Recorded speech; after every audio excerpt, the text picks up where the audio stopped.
Let's be friends. Have you not?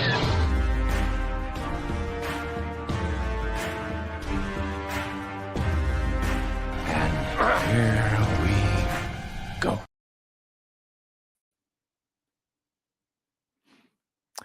And indeed, here we go, ladies and gentlemen. Welcome back to the Ambassadorial Wing. Hope y'all are having a good Friday night. Start of a brand new weekend is, of course, yours truly's birthday weekend. Going to be celebrating the big 4-6 tomorrow. And tonight, going to be continuing the birthday festivities here on the Ambassadorial Wing with another watch along. And going to be going back in the time machine just a little bit, going back to the late 70s, specifically to the year 1979. And tonight, going to be bringing y'all a cult classic, a personal favorite of yours truly, and a piece of sci-fi that I have loved for decades. Absolute decades. I have loved this movie.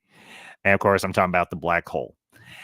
And as I often do with these watch parties, I have included the link in the comments section. So if you pop in tonight, you want to join me for the watch along, the link is there. All you got to do is click it. I'll add you in and we can enjoy the movie together. So I do want to apologize for the rescheduling from last night, but unfortunately, my laptop decided to be a massive black hole and decided to do an update on me. So unfortunately, it is what it is. But that all being said, I do want to say a few things. This will soon be my 5th year here on YouTube. Going to be celebrating 5 years in November. This is, of course, my 4th year celebrating my birthday with you all. And I have to admit, ever since I've gotten into YouTube, it has been a real pleasure and a real thrill to have you all to celebrate my birthday with. I mean, granted, I have family and friends. Yes, obviously I do, but it's nice to have spent the last several years doing these watch alongs, doing karaoke nights, doing all these live streams and everything with you all. And I hope y'all enjoy this one as much as I am. So, but, you know, I'm turning 46 tomorrow. Well, technically I turned 46 yesterday, but semantics. But this movie, it really got me into the sci-fi genre in a big way. I mean, obviously the one that really did was Star Wars, but this one expanded and broadened my horizons in terms of the type of sci-fi that I wanted to consume, the type of sci-fi that I wanted to watch. And this is a movie, while in its time, it didn't do particularly well. It wasn't very well received. It was, in a lot of ways, unfortunately, a flop, which kind of makes me sad because in its time, it wasn't appreciated, but now let's see, 79 to 89 be 10, 99 be 20. And the subsequent 30 plus years, it has become very much appreciated. This, of course, was a science fiction film put out by Walt Disney Studios, or just Disney Studios as it's known now. And it had an interesting concept, and tonight I'll be sharing my thoughts, and for who else decides to join me for this, you can obviously share your thoughts as well. So, with all that being said, we're not going to stand on any further ceremony. So, Mr. LD, if you would be so kind as to hit that play button, my friend.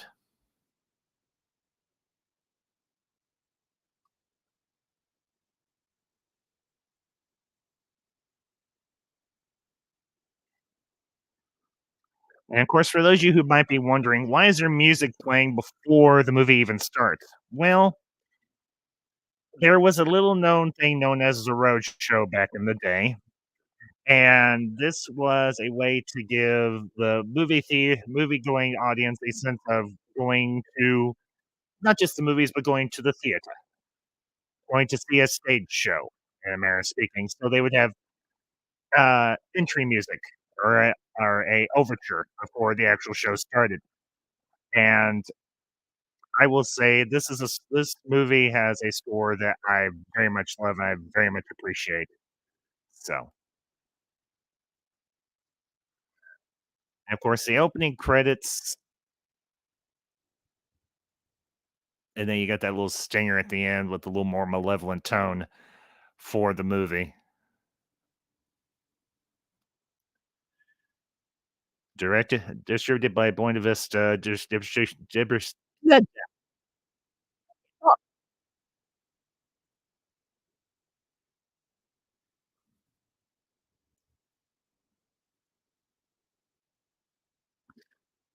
Of course, we got some very early CGI effects, the green grid matrix, and of course, the man himself, Maximilian Schell, as Hans Reinhardt. Anthony Perkins, best known for his part in the Psycho franchise, Robert Forster, who I had just done a review with my friends for the Tarantino podcast, who played the bail bondsman. And of course, Ernest Borgnine as Henry Booth had a very long and storied career, even going into the 80s. Uh, Music composed and conducted by John Barry.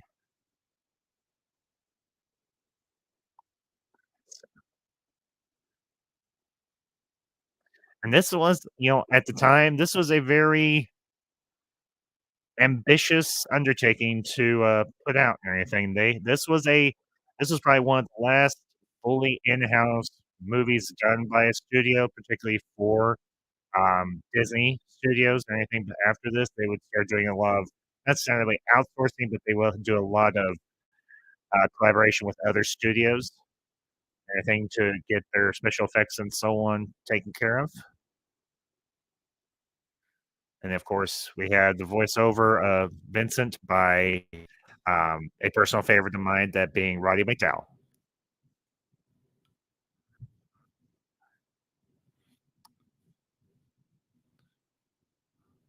Into 5,000.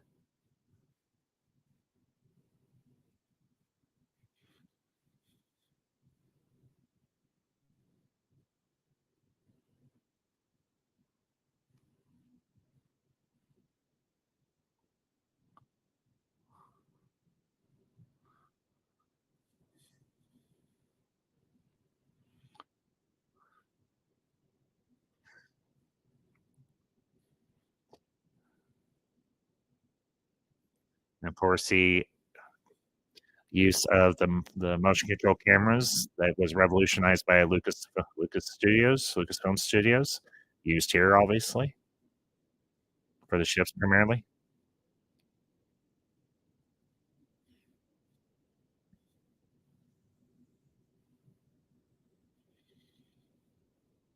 And of course, Vincent.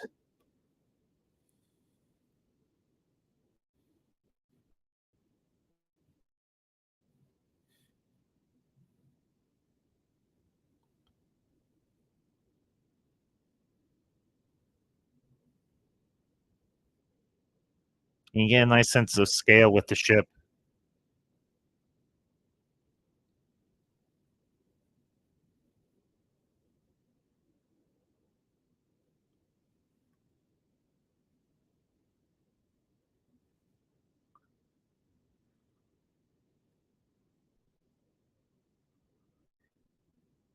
And even now in 2024, we don't know as any more about black holes then as we do now.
You gotta admit, for the time, the wire work for the actors to simulate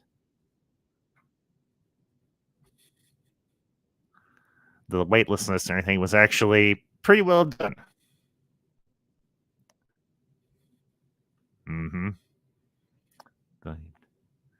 And I will say this, Borgnine and Perkins' performances in this movie, I think, are honestly very good. I mean, these are 2 veteran actors, granted at the waning years of their careers and so forth, but still, they brought a good presence to their performances and to this movie.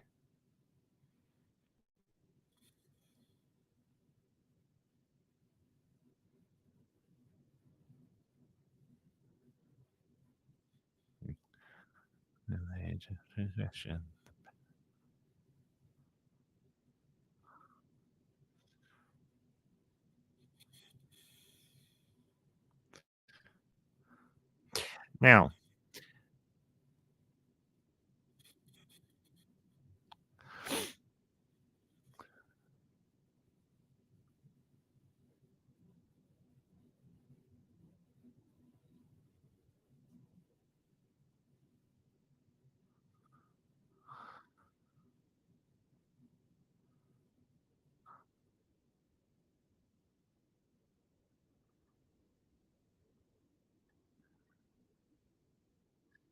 now, interesting little fun fact about how they did the effect for the black hole itself.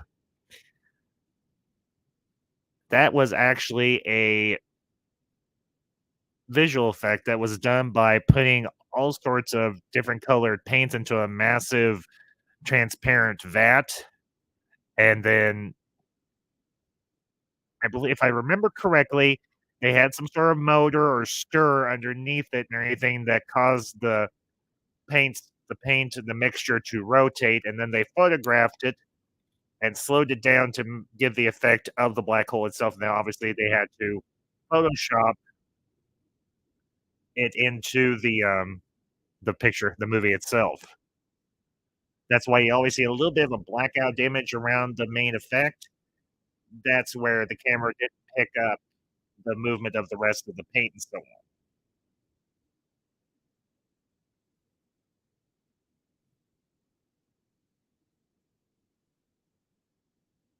And to the chat, Price is Right reviews. Good to see you, bud. I feel old thinking about the black hole. Haven't seen that in years. Price, I watch this at least once or twice a year, but I thought this year for my birthday or anything, I would share this one with you all, especially for those that have never seen or haven't seen in a long time. So, I don't know if you're working tonight, Bryce, or if you're just not free, but I have posted the link if you want to join me or anything to watch along or what have you. But either way, Bryce, it's always good to see you, bud. Appreciate you being here. And this is how they got around and not having to do any more wire work for the crew because they had artificial gravity. Well, grant there was a few more scenes where they were in a weightless environment, but this is how they fudged that to where they didn't have to do any more wire work for the crew. It's airy.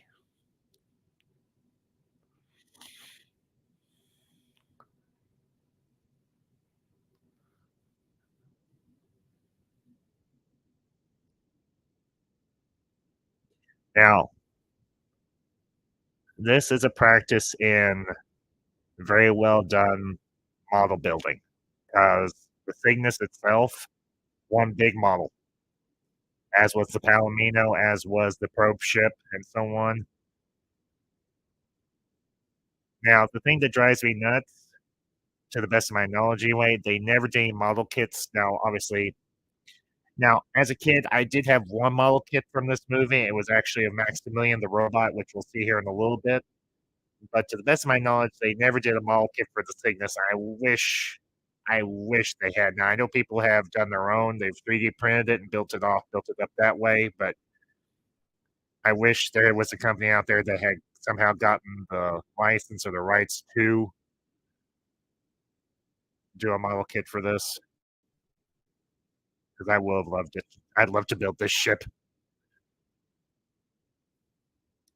course, it wouldn't necessarily surprise me if maybe there wasn't a little bit of inspiration taken from the Cygnus for, I'm not saying this is plagiarizing or anything else of the sort, but I wonder if a little bit of inspiration, not plagiarization or plagiarism, was done for this from the Cygnus to Lord Vader's Super Star Destroyer. Not saying that's a fact, but just a personal fan theory of my own.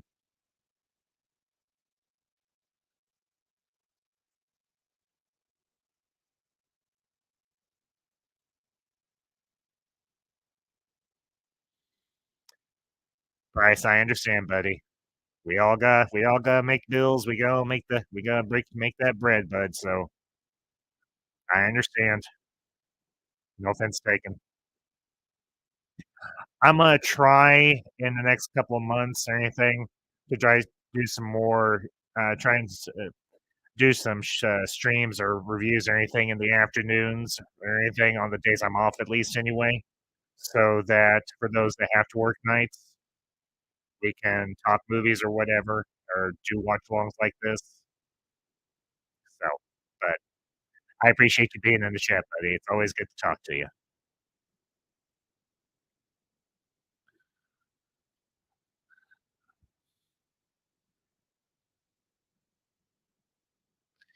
The one thing that always kind of bothered me was the fact that Ryan McDowell never got a voice credit, at least not in the opening credits, for the voice of Vincent. Now, it might be the same deal as what happened with James Earl Jones back in the day for his voice acting for Darth Vader. Now, obviously, they corrected that later on. So, but with characters like Vincent and Vader and so on, voice acting became more of a serious thing and not just something that was thought of as secondary.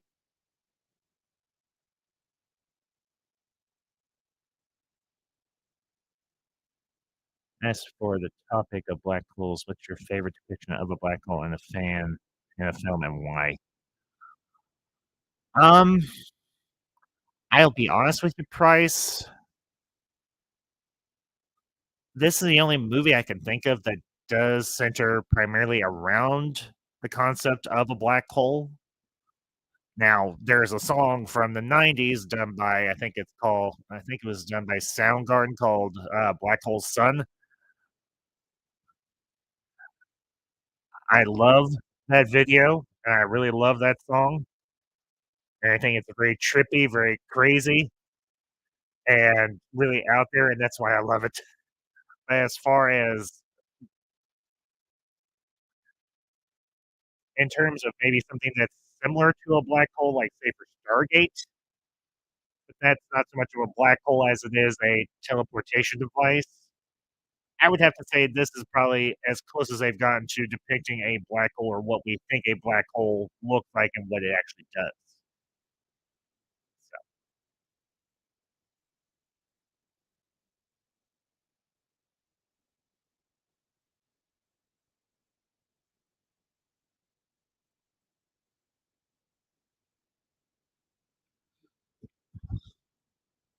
So, and you don't want to do that.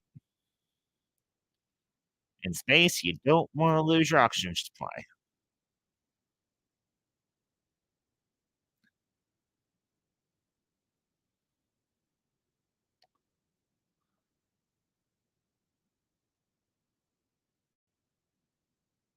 And so this one.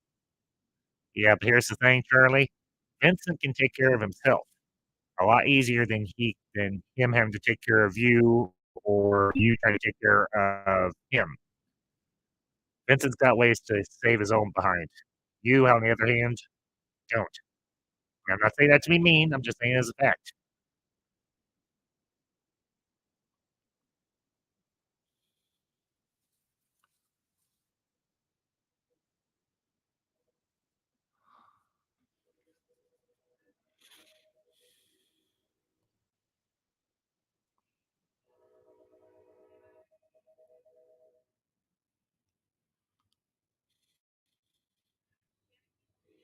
I know some people say Vincent's just a knockoff of R2D2.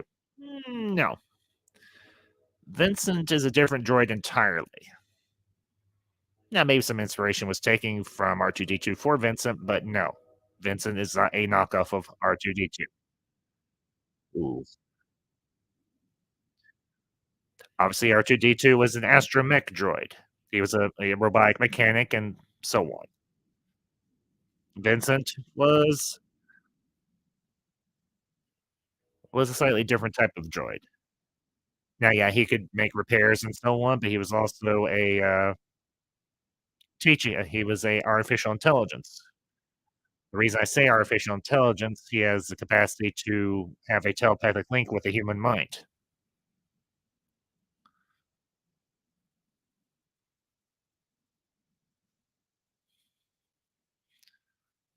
And I thought that was honestly one of the so there's another great depiction of a black hole for the time dilation and gravity elements in that. Good point. I actually forgot about that particular part, Price. So yeah, point well. I very good point. But I have to admit, the one thing I like about so YouTube vids on black holes and time dilation difference in the event horizon versus the black hole. Yeah, yes, we do. We all love Vincent. But the idea of having a cybernetic mind or an artificial intelligence linked to a human mind or specifically a telepath, I thought was actually a cool concept, and the way they executed it in the movie worked. You didn't have to do a whole lot. You didn't have to have a whole lot of visualization for telepathy. Now granted,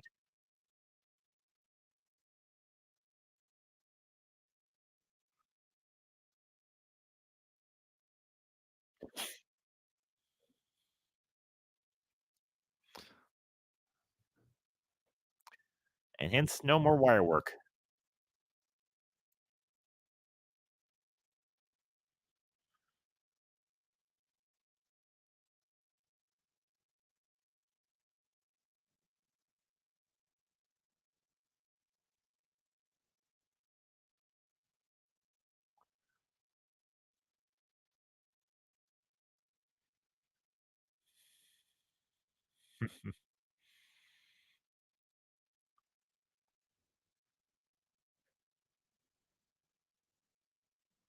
Of course, everything had to be pressurized so nobody gets sucked out into space.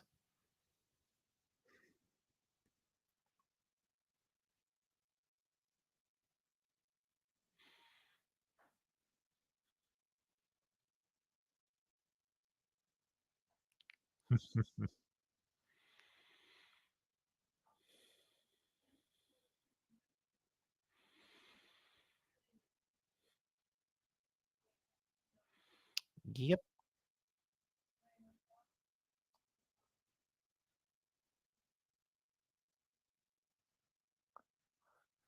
No, so to educate you.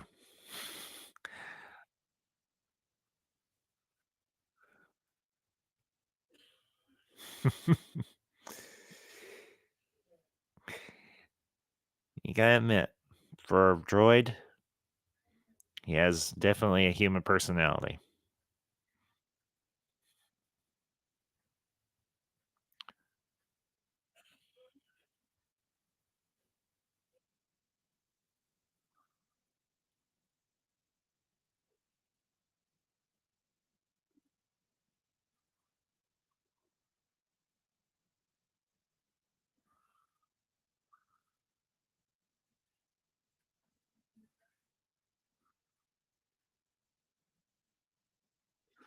Mm,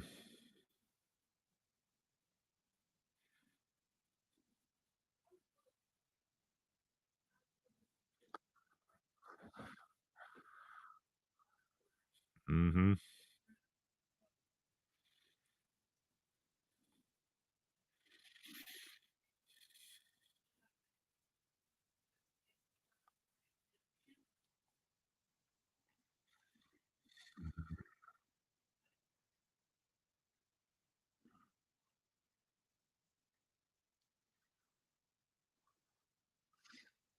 You know, so I've heard this criticism in the past for this movie saying a lot of people said, "Well, this movie's too slow. It's not action packed enough." It's supposed to be a bit more atmospheric. It's supposed to be more of a slow build. And in that aspect, I think it works. This isn't supposed to be like Star Wars. I know a lot of people have said, well, Disney was just trying to copy the success of Star Wars. And yes, that's true. A lot of studios in the years after Star Wars came out were trying to copy it or replicate the same success that George Lucas had with Star Wars. And cases it worked, other cases it didn't. I think this is honestly something wholly different. Is it science fiction? Yeah. Is it futuristic? Yes. But is it the same type of science fiction as Star Wars? No.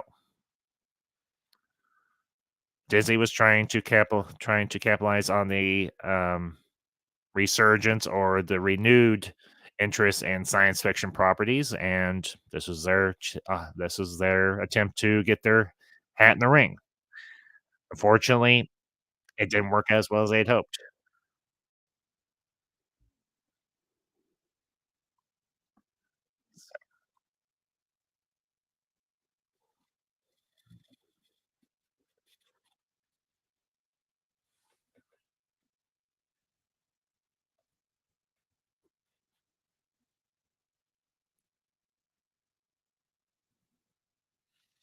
Yeah.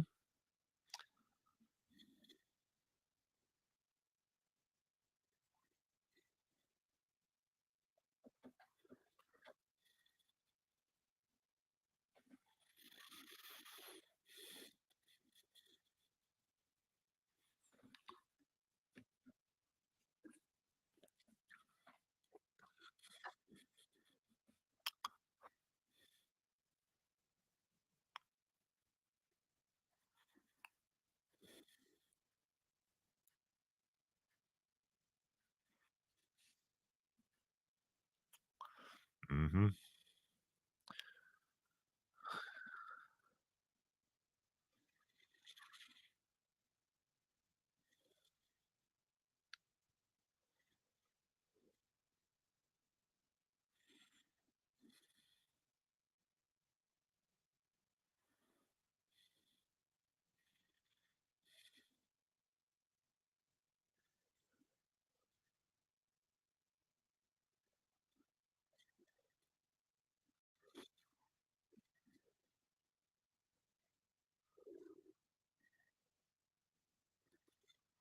Mhm.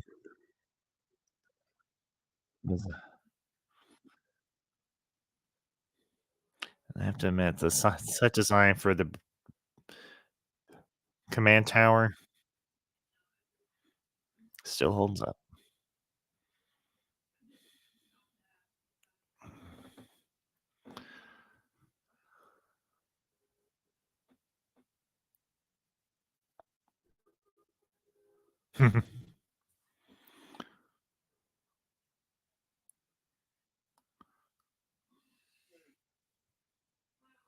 Yeah, and there he is, the Frankenstein of our piece, Maximilian.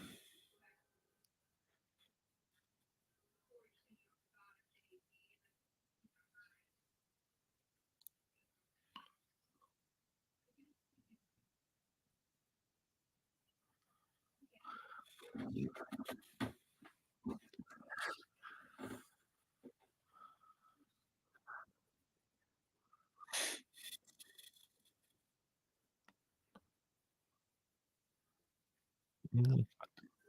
And there's the man.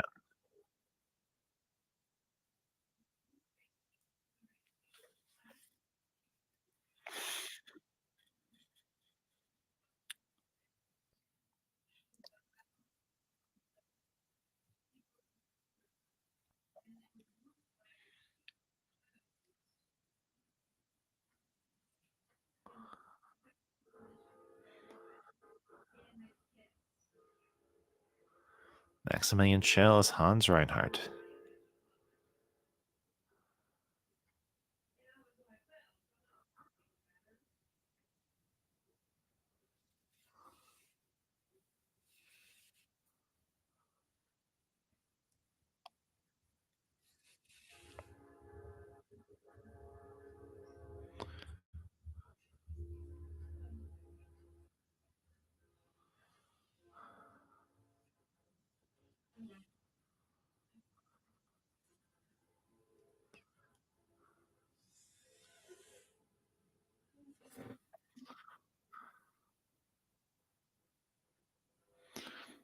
And to the chat, CGH, good to see you, buddy. Hope you're doing well.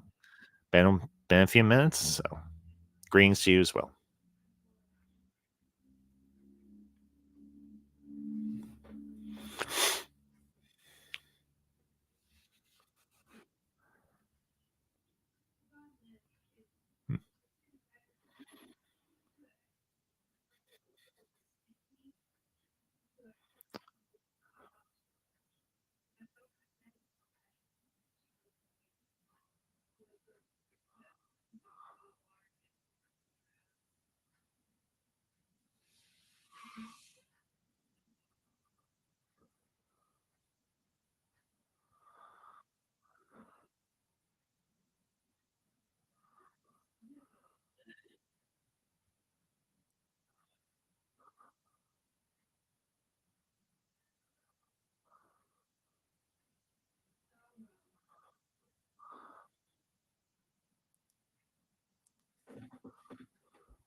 Good to hear that, CJ. I'm glad you are. So I'm glad you're here tonight.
Now, I will say this, and I never picked up on this until just now, but the communicators on their uniforms, I get the very distinct impression that some inspiration for the communicators in Star Trek: The Next Generation and forward were probably borrowed from the same concept.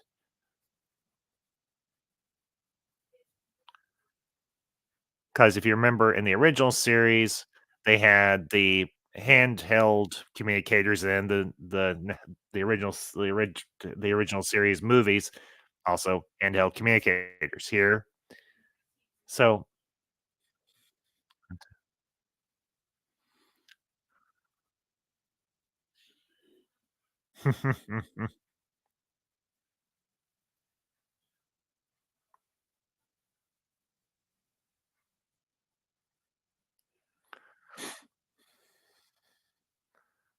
I wouldn't be so sure about that, doctor.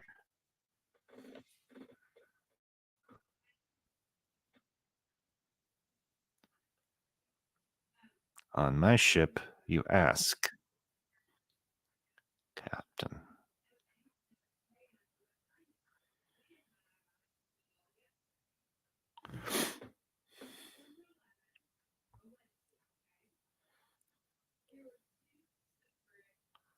Remember, the guests.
There's dear old Bob.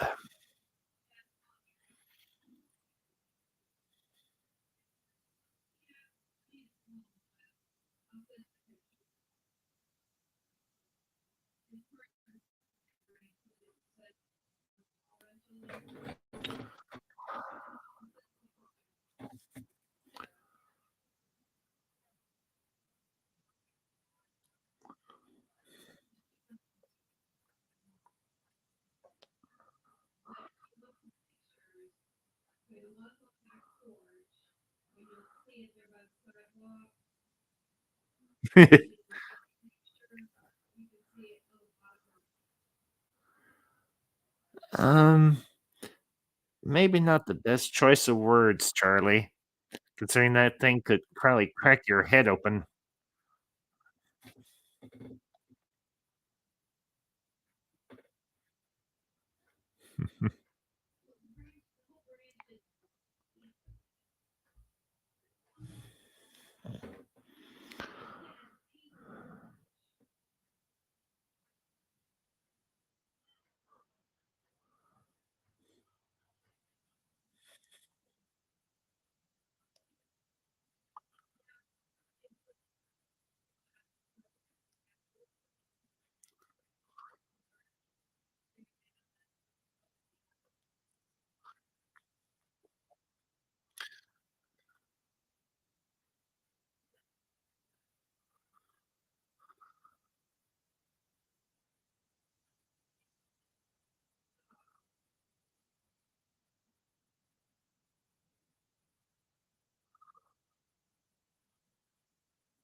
And everybody's running around the ship, being where they shouldn't be, or at least where Reinhardt doesn't want them to be.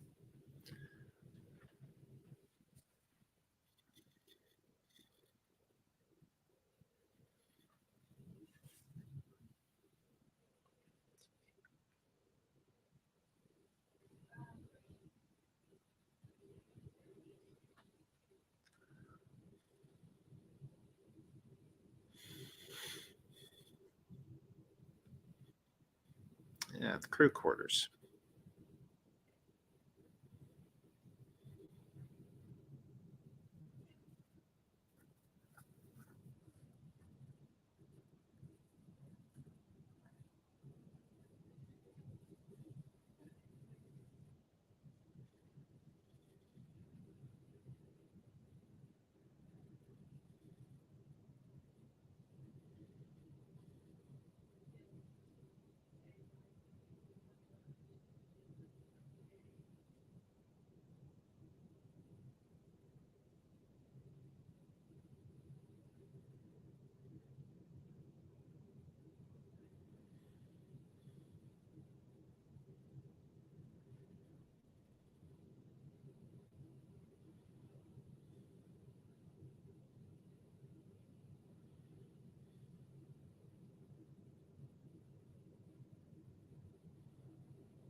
And a funeral for a robot.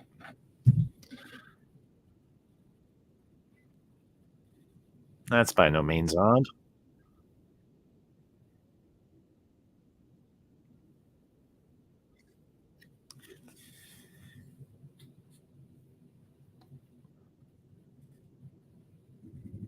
Mm-hmm.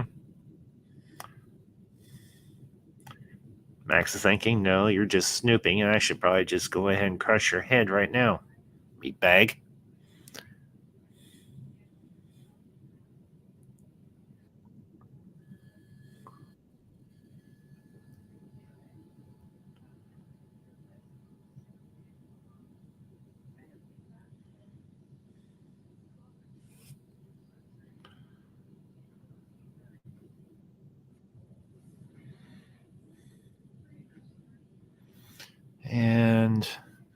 Dr. Reinhardt's personal garden.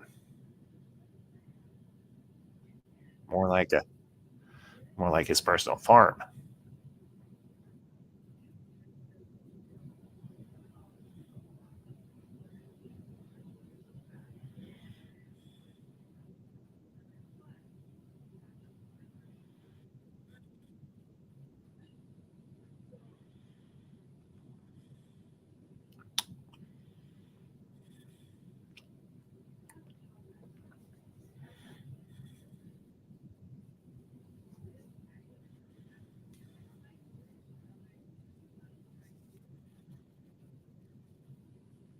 Yeah.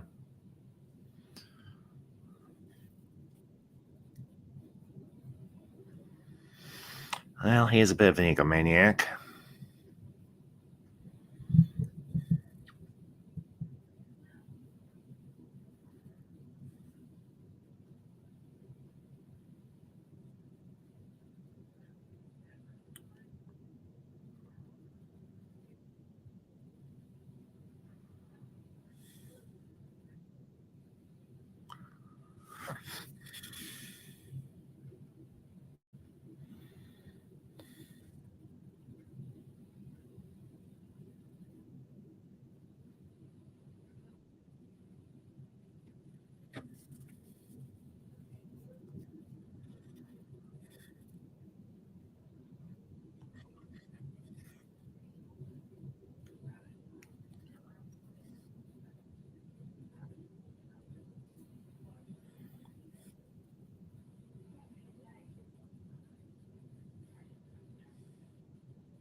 Well, this is a wolf.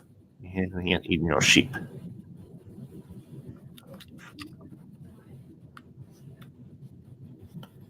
Like, no.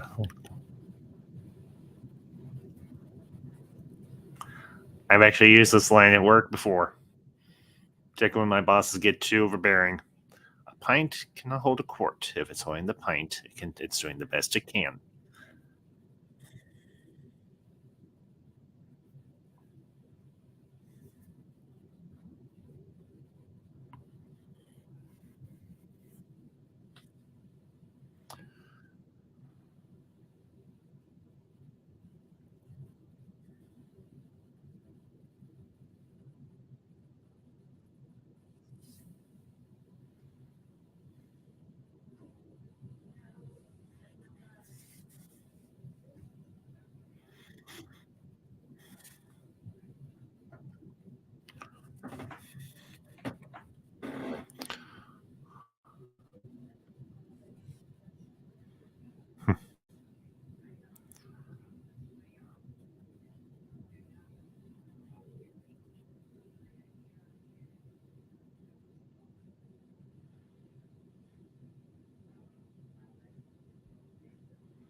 Yeah.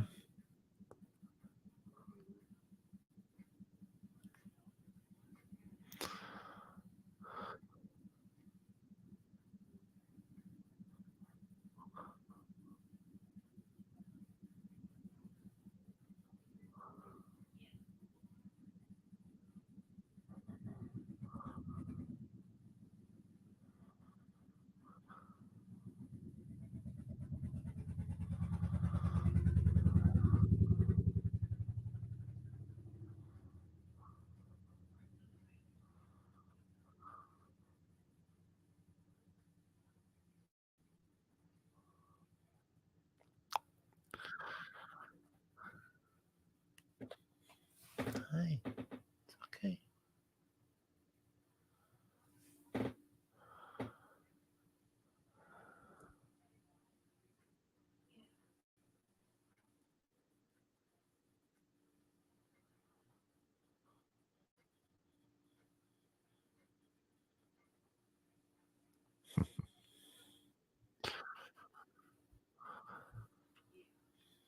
Mm-hmm.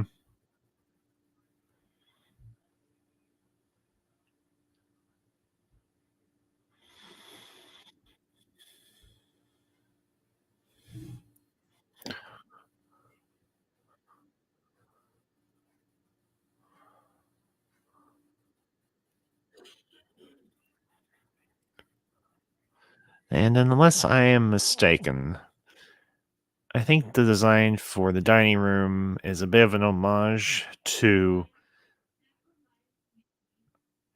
the design for the interior of the Nautilus from 20,000 Leagues Under the Sea.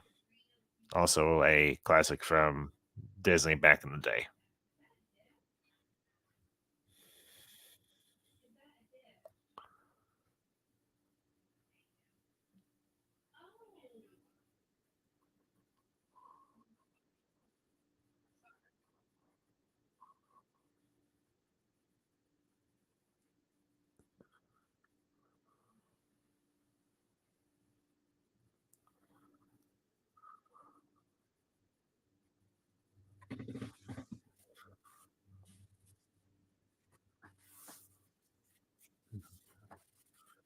We.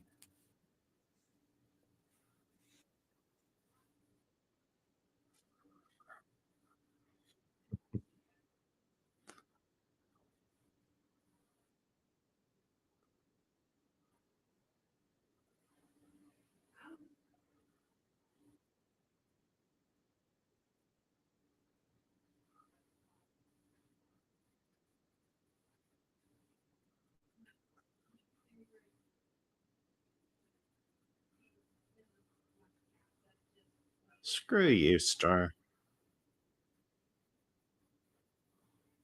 Yes, you will.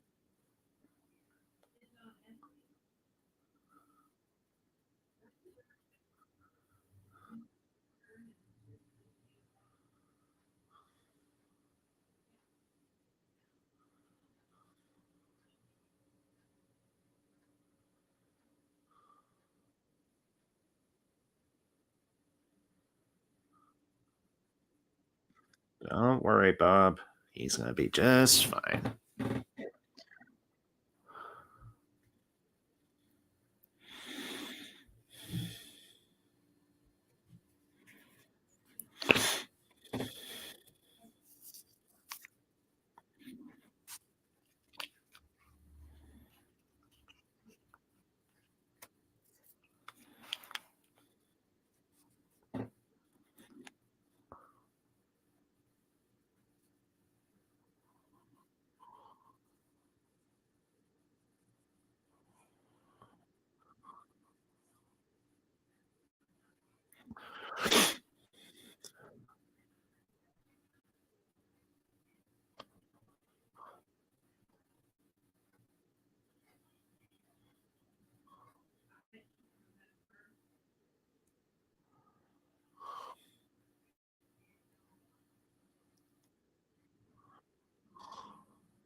Aw, he messed up your pretty little medal.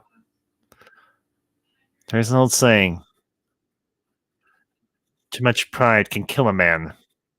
I guess this is also true of robots.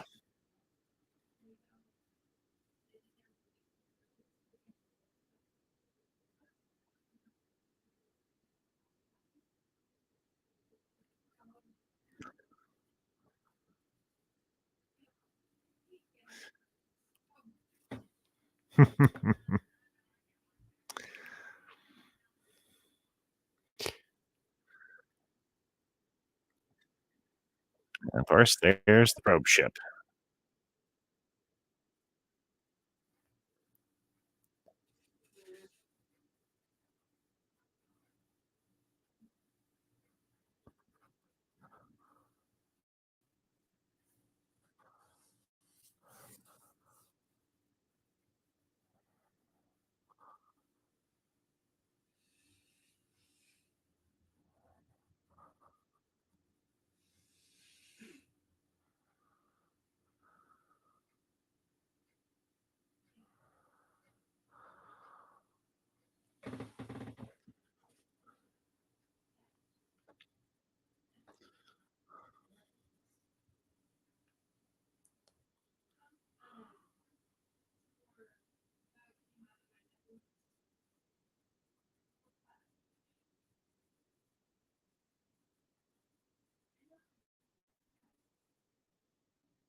Yeah, this is a pragmatist here. And he's not wrong.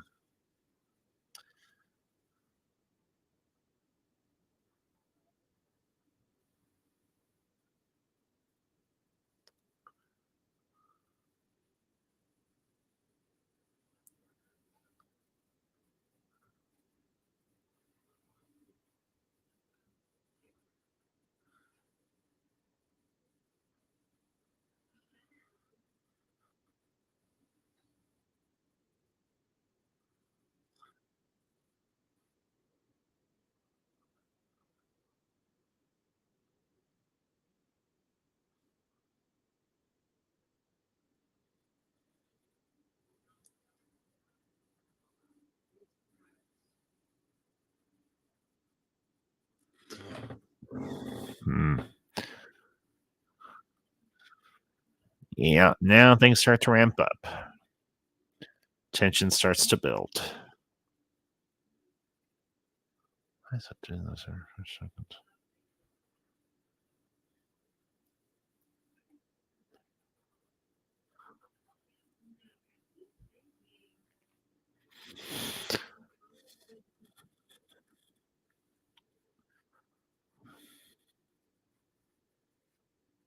Mm-hmm.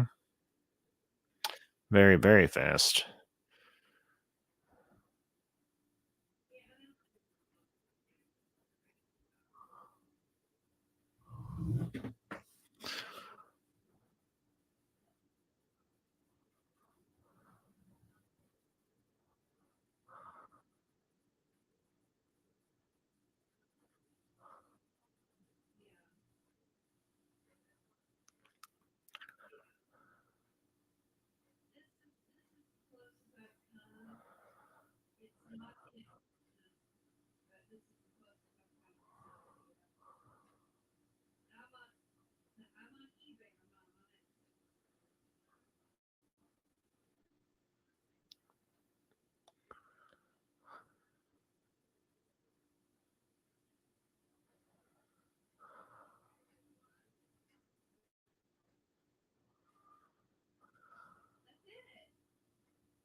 So in weak will enough for you to manipulate? Yeah.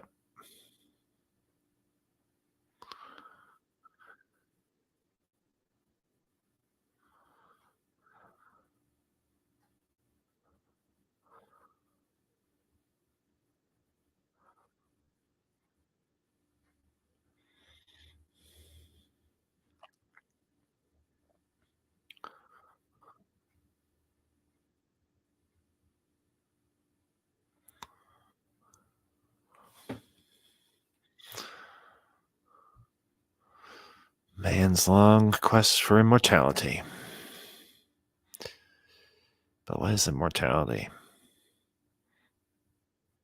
Cheating death? Or preserving a legacy that outlives it?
Here we go.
Yep.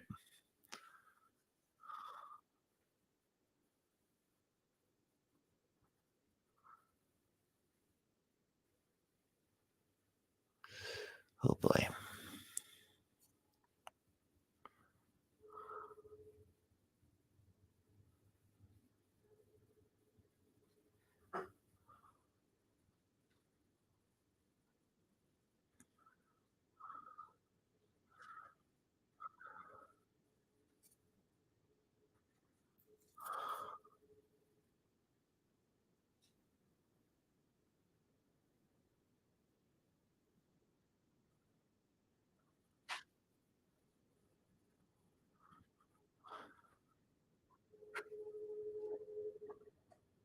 We know.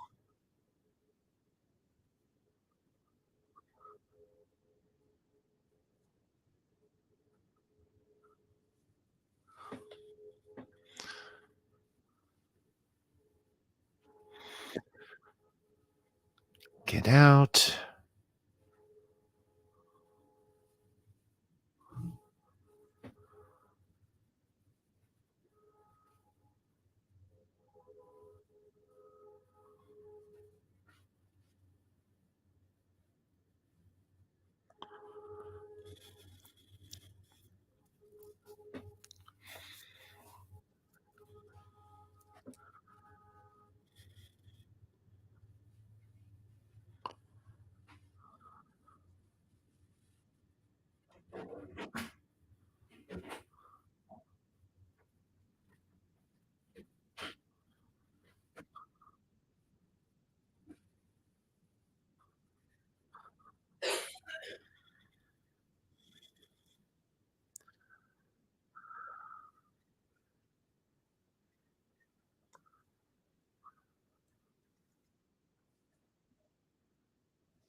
Oh yeah, he's not unhinged at all.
Flash versus Metal doesn't work too good, Captain.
Yeah.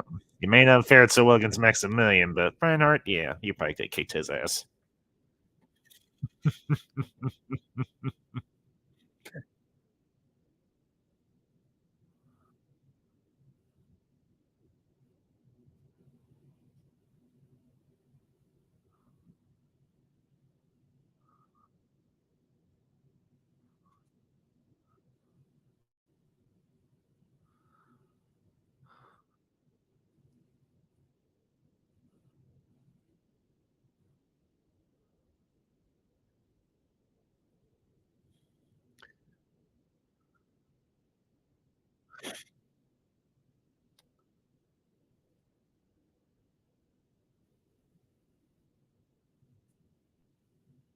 Okay, what the heck is this?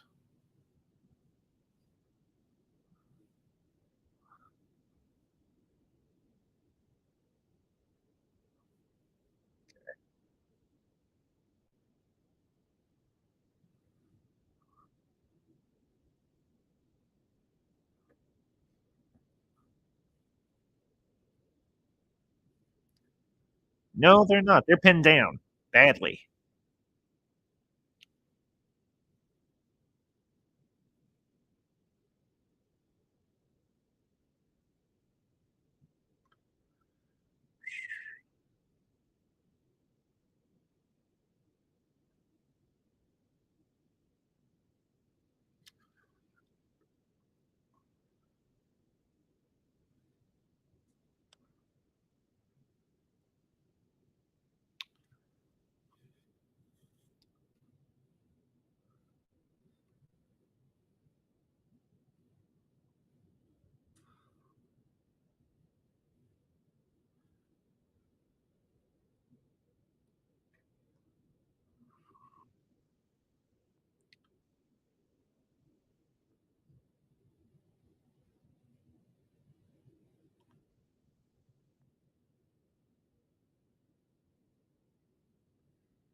Now, so everybody gets tense. Very, very tense.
And everything's going to hell, literally.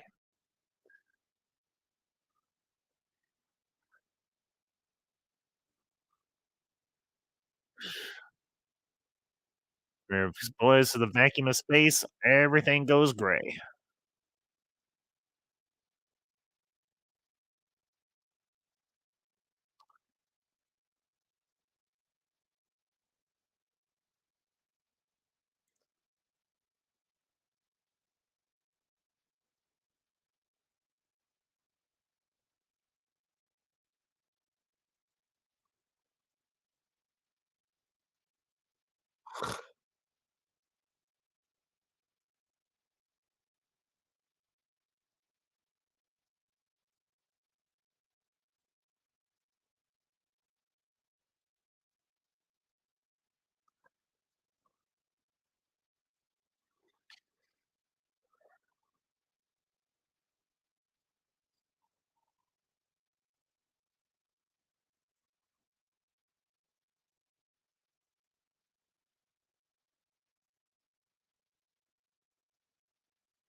That must be the meteor shower that wrecked the ship in the first place.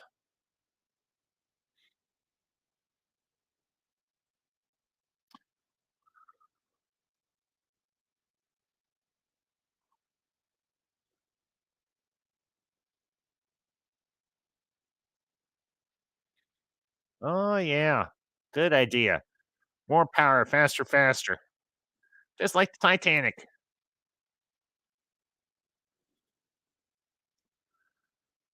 Except, at least in that other case, the captain wasn't a maniac. You are.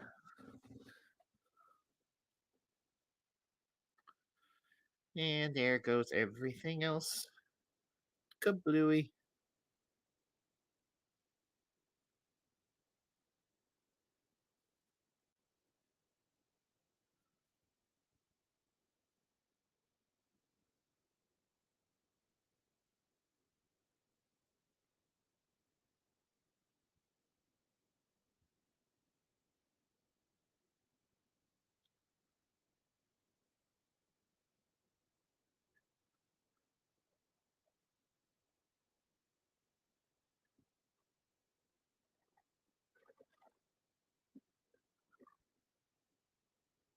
Baba baby.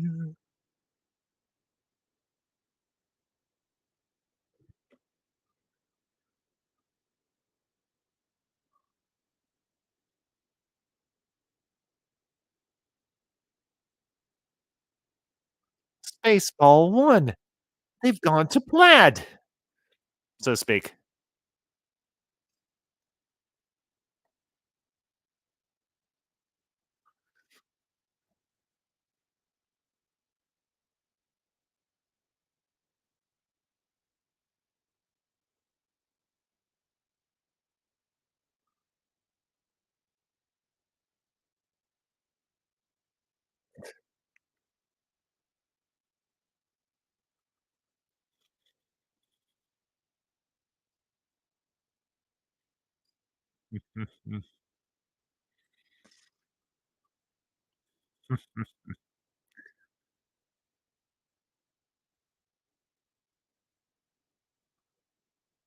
You took away their free will.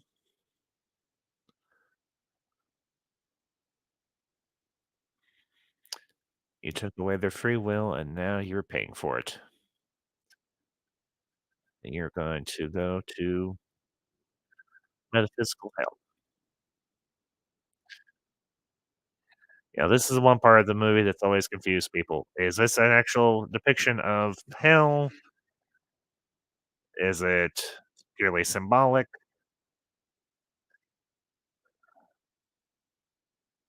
I'll discuss after the movie's over what my thoughts on are.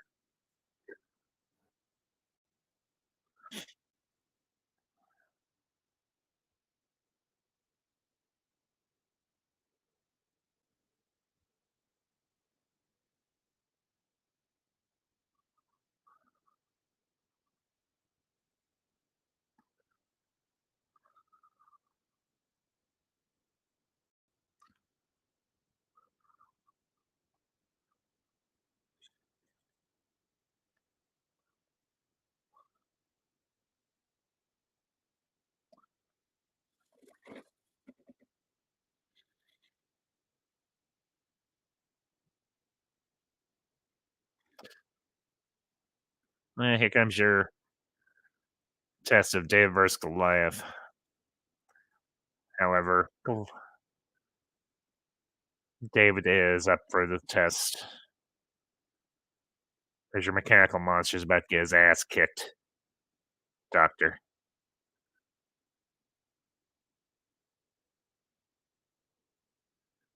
Give him hell, Vincent. Give him hell.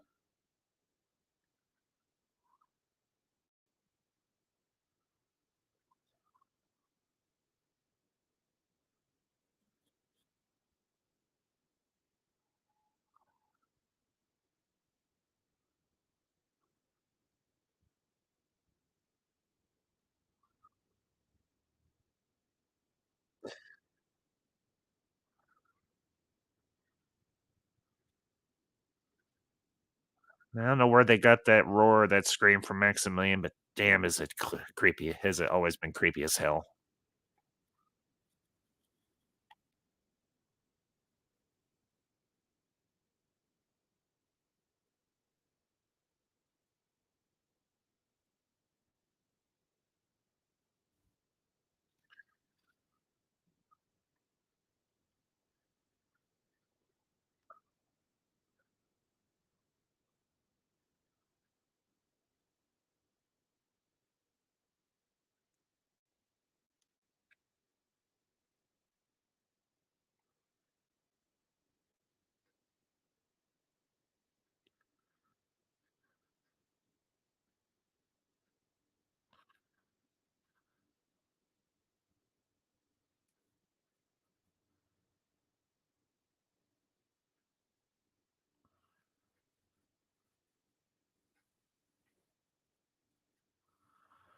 No.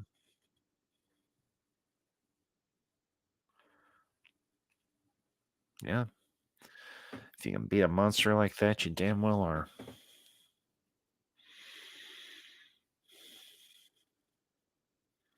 And you kind of feel bad for old Bob, but he's at peace now, as is the crew of the ship.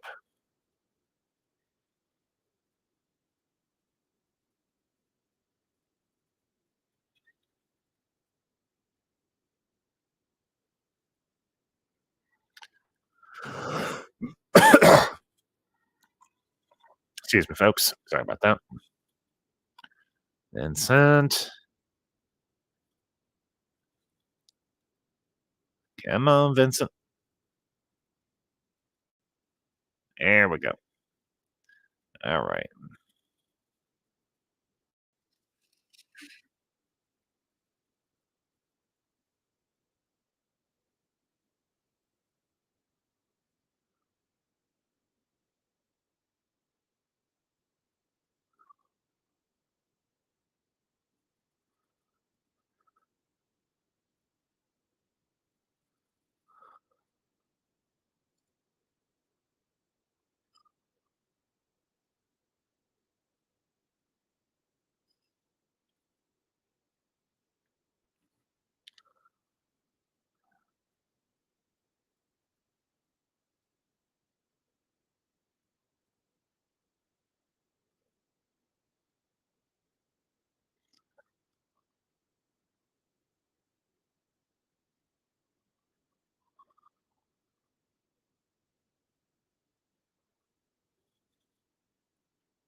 Mm-hmm.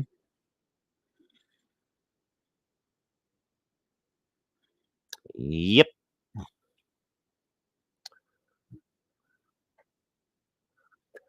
I'd rather pray to the Almighty, but to each their own.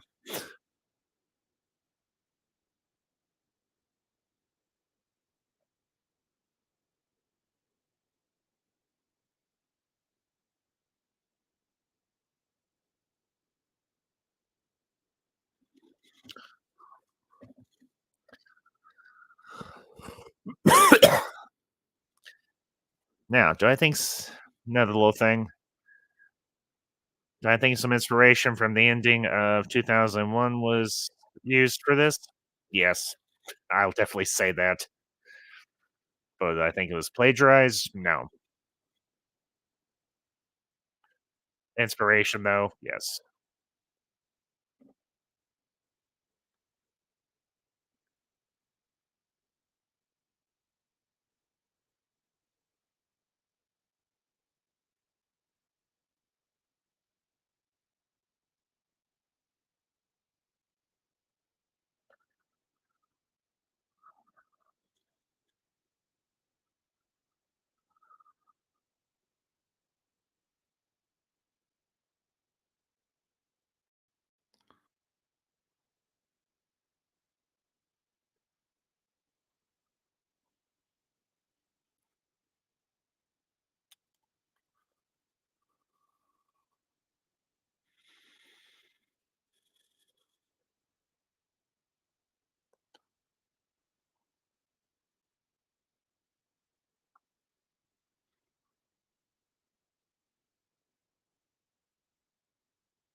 I'll share my thoughts on the ending here, and everything, but I just want to let it speak for itself, and everything.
And that was the black hole. Now, as I said, I want to kind of let this ending speak for itself for those of you that were watching along with me. There has been a lot of discussion and debate about the ending to this movie. And I know usually when I have one of these, I kind of just wrap up and call it a night. But this movie, I know didn't do well as I said at the start of the stream tonight. With the time they came out, it really wasn't appreciated. It didn't do particularly well at the box office for Disney. But over the last 30 plus years, it has gained a following, it has gained a much deeper appreciation. Now, as to the ending where the Cygnus is going down in the black hole and the probe ship is going through the black hole itself, we get some very interesting imagery.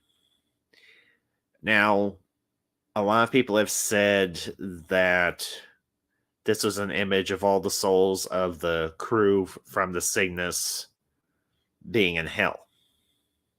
And that, well, now Maximilian is reigns over them like the devil or Lucifer would, considering where he's positioned and everything in that final image.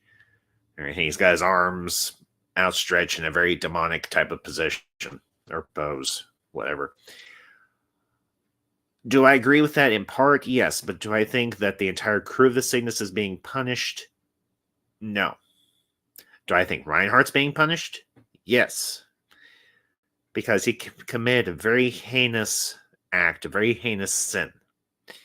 He robbed the crew of the Cygnus of their free will and their independence and turned them into his own robotic slaves. Now, did this come back to bite him in the ass in the end? Oh, yes, it did. And did he receive his just punishment? Yes, he did. We always envision hell as a place of just perpetual fire and so on, and there are levels of hell that are seen as that, are depicted as such, particularly if you've read Dante's Inferno, which is referenced at the beginning of this movie. But I don't think all of those souls of the crew of the Cygnus are being punished because they've already been punished enough in life. Do I see this solely as a depiction of hell? No. Do I see it possibly as a depiction of purgatory? Possibly. Now, for those of you that don't know, or I may not have shared this, I recently, within the last couple of years, have begun the process to become a part of the Roman Catholic Church. Now, most of you know, I was raised in the Protestant Church for a large part of my life. We didn't really buy into the idea of purgatory. There was heaven, there was hell. That's it. But I do see, now granted, yes, I know purgatory is not mentioned in the Bible whatsoever. It is primarily a doctrine of the Catholic Church. Do I say that, does that mean there is no merit to it? No, I don't think there is any. I don't think that makes it any less credible.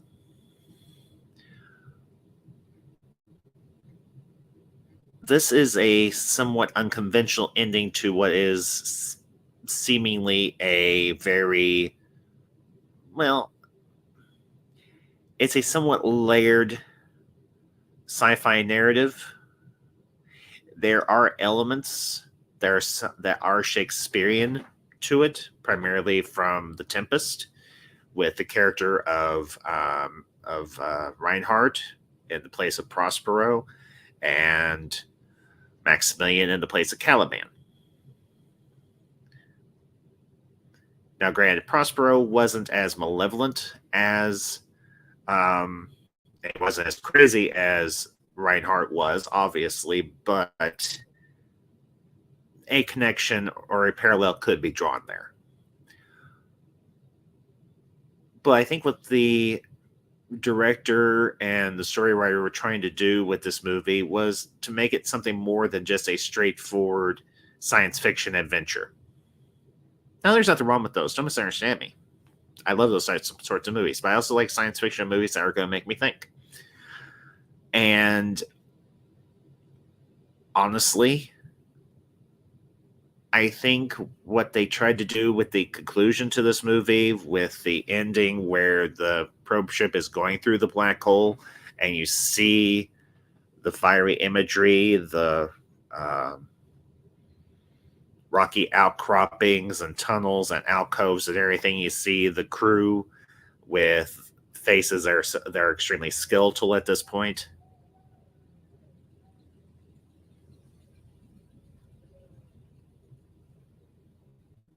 Do I think maybe some of those souls might be in hell? Maybe. But do I think all of them deserve to be in hell? No, because they suffered enough in life at the hands of Reinhardt. But they may not be ready to meet God face to face. Why I contend that some of those souls might be in hell, but other souls might be going through purgatory. The other reason I say this is an allegory or a visual allegory for the afterlife of heaven and hell and purgatory is obviously we have the camera pan up and it goes through this crystalline hallway and we see that ethereal figure floating down the hallway almost like it's an angel, in a manner of speaking. So obviously that's a reference to, I would say, heaven, most likely, passing from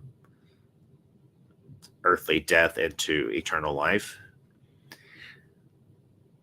And that part's fairly straightforward. Do I think this was a bad idea for them to include a sequence like this in this movie? No. Because here's the other thing, too. Even now in 2024, our knowledge of black holes is still somewhat limited. We don't know ultimately what is on the other side of one. The same is true. I mean, granted, yeah, we have a somewhat marginally bare idea of the nature of black holes. But in 1979, or even in the 1970s, we had barely any knowledge of what a black hole was. Or, well, we knew what it was, but we didn't know how it necessarily functioned in its totality.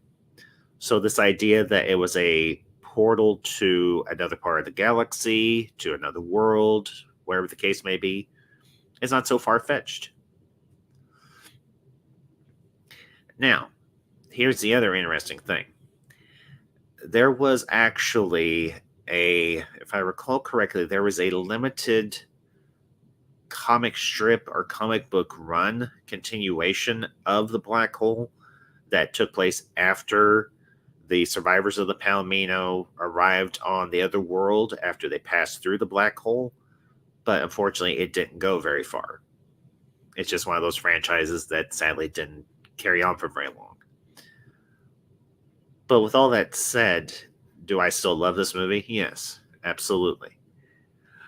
And for those of you that'll catch this on the replay after it goes through its processing and so on, I want you to share your thoughts. That's what the comment section's for, obviously. If you've seen this movie before, let me know what you thought of it. Whether you watch it with me tonight or you watch it on your own, you have me as your commentary. Your call either way. But do you love this movie? Does it hold a special place just as much for you as it does for me? I mean, honestly,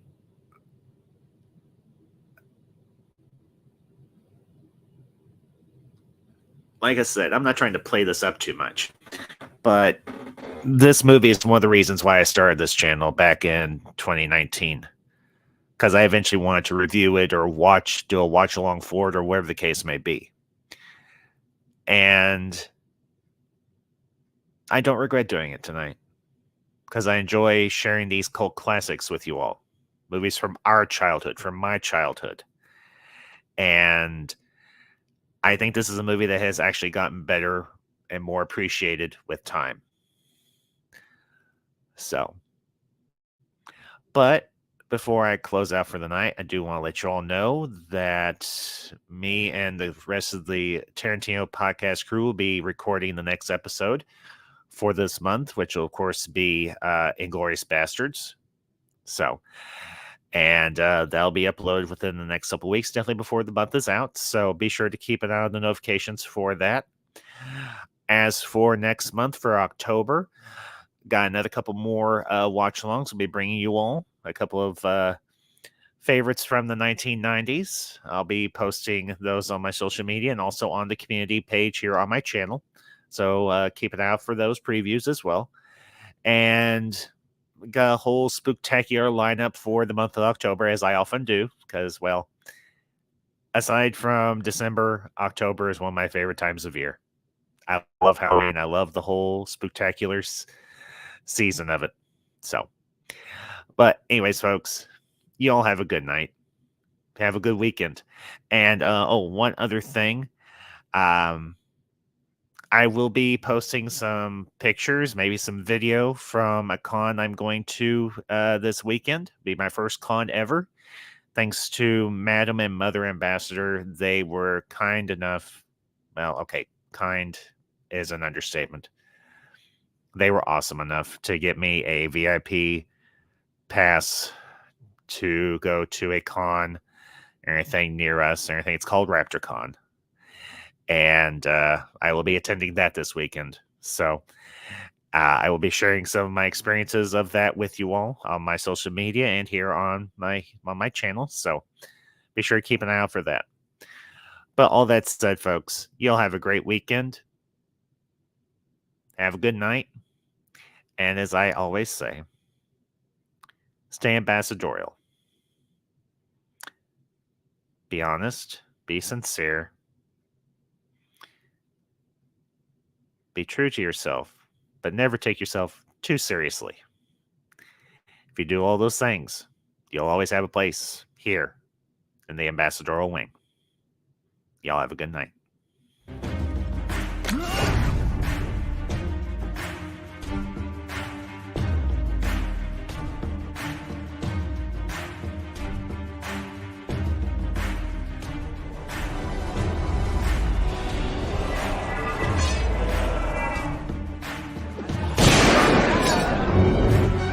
Let's be friends. Have you not?